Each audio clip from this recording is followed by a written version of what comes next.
there's so many opportunities if you live in a city, or really if you live anywhere.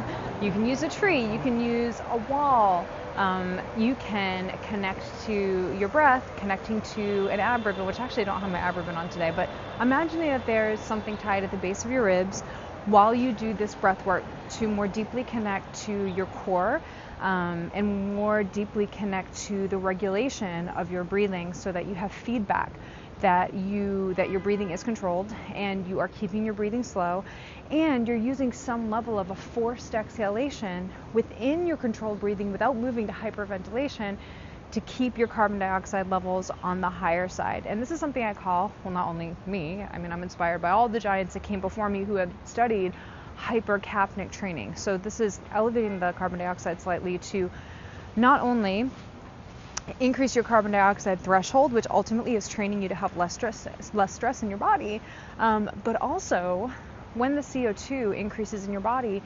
increased blood flow, increased vasodilation, which is the increase in size of your blood vessels, and increased blood flow to the brain, cerebral blood flow, CBF. You'll see it written abbreviated as CBF in the literature. I'm extremely interested in slow breathing in conjunction with movement, because slow breathing increases your carbon dioxide levels. Movement increases your carbon dioxide levels. So the combination of the two is going to increase that CO2 in your body so that you can bring yourself to a place of hypercapnia. And now I'm going to reference a lot of literature that talks about using hypercapnic training beneficially. Here is a beginner look at how you can hypercapnically train to increase blood flow to your muscles, improve your stress tolerance, and also increase that blood flow, that cerebral blood flow to the brain, which is a catalyst for positive adaptations in the brain.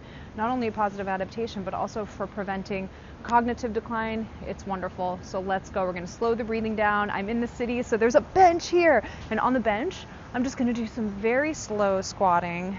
This is New York City. Nobody cares. Nobody even looks twice at me because I look actually incredibly normal. So we're going to simply go down and up very slowly. And you're going to put a hand on your low back to make sure the low back is not moving around. You're looking to keep your low back as stable as possible. And we're going to try 2 slow on one exhalation and then 1 on a breath hold. We can go a lot more advanced than this, but for today, we're only going to do this. And if this is too much for you, you'll know.